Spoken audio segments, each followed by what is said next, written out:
Hi, I'm Matthew Underwood, and I met with David Sokol, the CEO of Emagined Security. And this is Paul Underwood. Hi, I'm actually the Chief Operating Officer of Emagined Security. So Matthew met with both David Sokol and I today to talk about marketing strategies and how Emagined Security performs their marketing to their clients. Matthew? So, what are the main tasks of a typical day? So when we're working with our normal day-to-day, one of the main tasks we focus on is determining what our customers' needs are. So we want to figure out how we reach our new customers, how we reach our existing customers, and how do we stay relevant in our business. So we make a lot of phone calls, as you can imagine.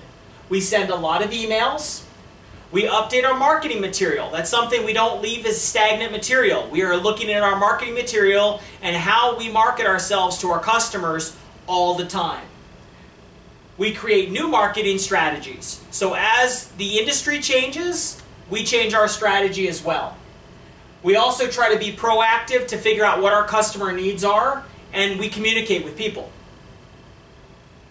Okay, so what are the most important activities?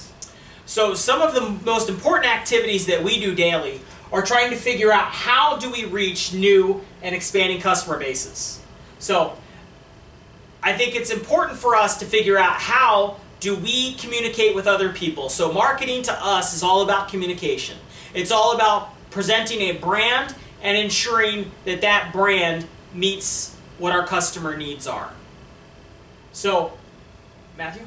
All right. What are some problems or challenges in this type of work? So some of the challenges that we're going to talk about, and I'm actually going to talk about three major and critical things that I've learned and that David explained to Matthew earlier today when we were discussing different marketing strategies. So one of the most important things that we try to focus on is keeping our services simple. So as you see from our chart above, we offer security services, and we've listed all of them here. They're all on one sheet of paper. This is simple for our customers to look at, and if they want to see, they can see, do we offer managed services? Do we offer penetration testing? Do we offer resource augmentation? And they can look at this sheet and they can see that we have security services, that they're comprehensive, and here's what we offer. So that's one of the main important things we've learned here. The next thing that we think is important to talk about is when we're marketing our products and our services, we have four different types of buyers that we market to. The first one's an economic buyer. The economic buyer is somebody that's looking to reduce costs. They want something that is a lower cost of ownership. They want something that increases the productivity of the people in the work environment. And they want something with a smooth cash flow, something that's either subscription-based, something that they know what the end cost is going to be for that product or service. So most economic buyers don't look at how something is marketed, but they look at the specifications of what the product is. So normally those people are the ones that control the money, like the accounting or the contracting office. Our second type of buyer that we talk about is our technical buyer. Our technical buyer is someone that is looking for a product that meets a specification. So they're normally looking for something that has a timely delivery. They want to find the best technical solution. They're concerned with the terms and the conditions of the contract and of what the product meets, and they want to know what the legal requirements are. So these technical buyers are normally very highly educated individuals in their fields, and they want the best product for whatever their needs are. So again, the third buyer is a user buyer. This is normally the end user. So they look at how reliable a solution is, or a product. They want a product that increases their efficiency, or the efficiency of their workplace. They want to fulfill performance requirements. The best product solution normally is what they want. They want something that's easy to learn and easy to use. The user buyer will judge your product on how it impacts their job. So the third type of buyer that we'll talk about is a coach. And really the coach is somebody that figures out how does your product or service fit into their organization. They're normally not somebody that has a direct influence on the purchase, but they know what the company wants. So they're there to help you figure out how do you present that to the company. So the second thing that I wanted to talk about, and Matthew, your question again, why don't you go ahead and repeat what your question was? What are the problems or challenges in this type of work? Okay, so the second thing I'm going to cover of that is knowing what your customer is up to. So, and we'll talk about this, the second thing is 5 ways to keep tabs on the customer. So we want to check our major news about our major customers every day, okay? And before a meeting, we want to know anything new that comes up. If there's something new widget that they're peddling or that they're trying to secure, we want to make sure that we know what that is and how we're going to be able to help them with it. So, and we can go into Google and we can set up filters and alerts and figure out what it is that we need to figure out and get alerts on those. So the second thing is checking the customer's press releases. And this really tells us what does the customer want us to know about them. So it lets us know what the customer is up to, the new things the customer is releasing to the public, any new acquisitions. The third thing is checking job availability. So if we know what type of people the customer is looking for, we know what kind of products and whatever it is that they're focusing on right now. So some good examples are, if Google was looking for somebody with car experience, well, we found out when Google was looking for car experience what they were doing. They were building an automated car. Apple was looking for somebody with watch design experience. They wanted somebody, the next person, to help design what a watch would look like. So they were out looking for somebody in the marketplace. So we knew Apple was making a watch.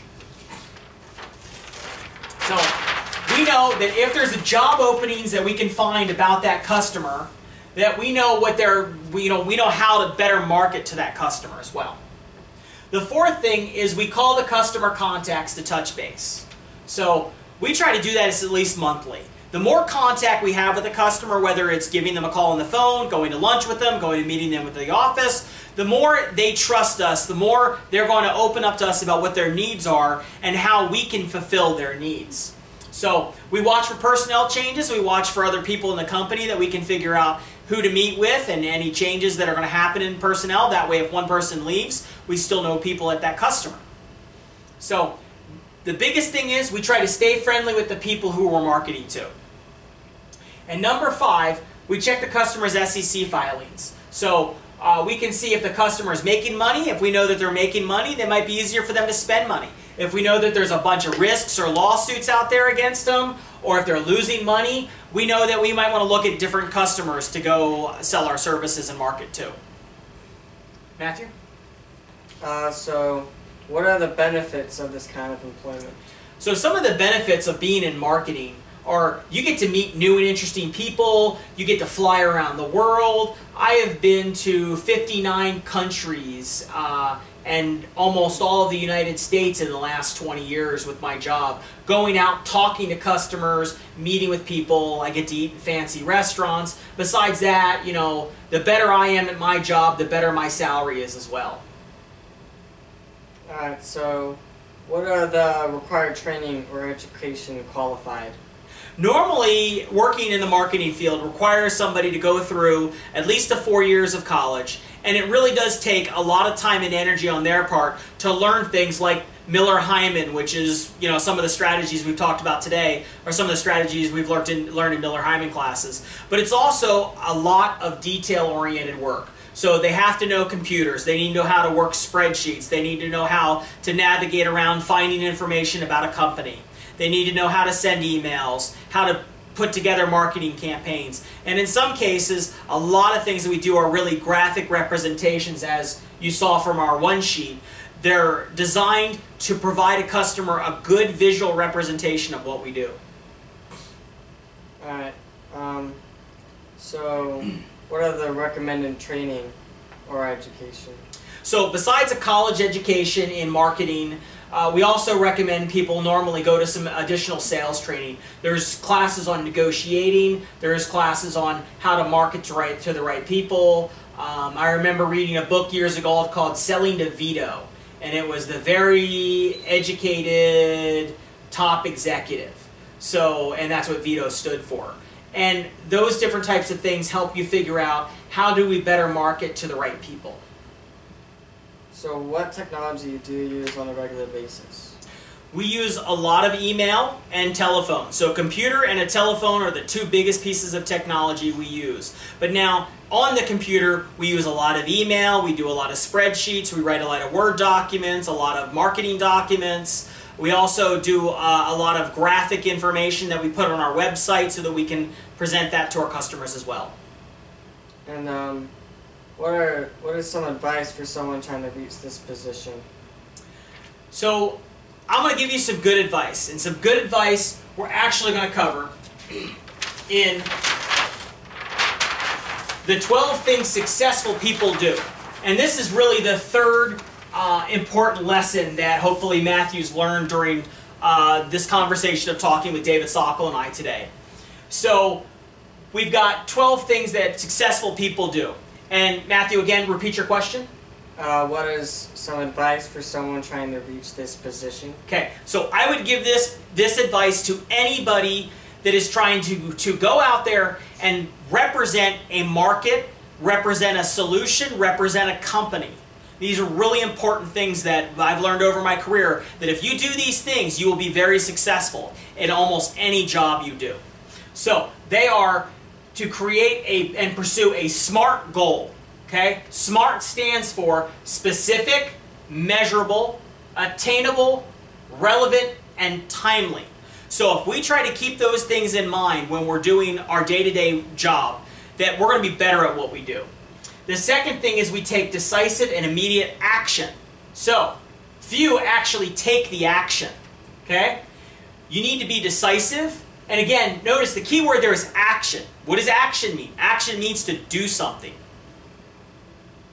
Number 3, they focus on being productive and not busy. Busy work doesn't get you anywhere. Productive people can shorten their days.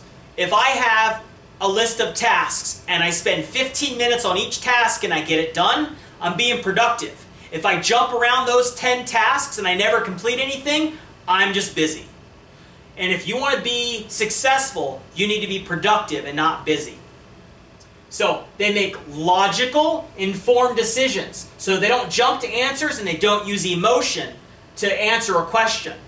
One of the biggest things I see a lot of people do that they do wrong is they use emotion to solve a business answer. And that's no way to be successful. Number 5, they avoid the trap of trying to make things perfect. If we do a marketing campaign, we can't reach and influence 100% of people. But you know what we want to do? We want to focus on those people that we do influence and that we do reach. So if it's 50% or 30%, if we focus on those, we can be successful at our job. If we drop those 30 and try to go for the whole 100, we're going to fail.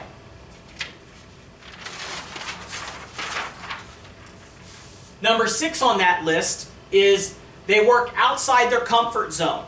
If I don't try to grow, if I don't try to be better at what I do, I'm never going to get better at it. So they don't hold back. They go for new opportunities. Number 7, they keep things simple. Again, our one sheet. Everything we do can be represented on one sheet. Now we can go into much more detail if we need to and if the customer wants to, but we try to keep things simple. It makes products easy to market. If the customer can look at it and think it's simple, it's going to be a lot easier to sell and market. Number 8, they focus on making small, continuous improvements. So, Matthew, how do you eat an elephant? I don't know. One bite at a time. So, you start small and you build on that. Number 9, they measure and they track their progress. Successful people don't just work in their business, they work on it. Number 10, they maintain a positive outlook as they learn from their mistakes. So they concentrate on the positives. They look for a silver lining. Smile and be happy. Nobody wants to talk or be marketed to by somebody that's grumpy. Okay? Keep that in mind. We always want to be happy. So they spend time with the right people. So they spend time with like-minded, successful people. So successful people spend time with successful people. They focus on relationships at work and successful coworkers and customers. So, and friends as well. And number 12, this is really important. They maintain balance in their life. They balance their careers and their personal life. They don't let one overtake the other. Matthew? That's all the questions I have. Thank you for taking your time and talking with me. Well, it's my pleasure, and I hope we've been able to talk a little bit more about marketing in the few hours you spent today with David Sokol and myself, and the ability to learn what it takes to run a successful marketing campaign, what it takes to run a successful business, and what it takes to, again, as we talked about, some of the 12 successful things that people do. I think that's important for anybody to learn. Thank you.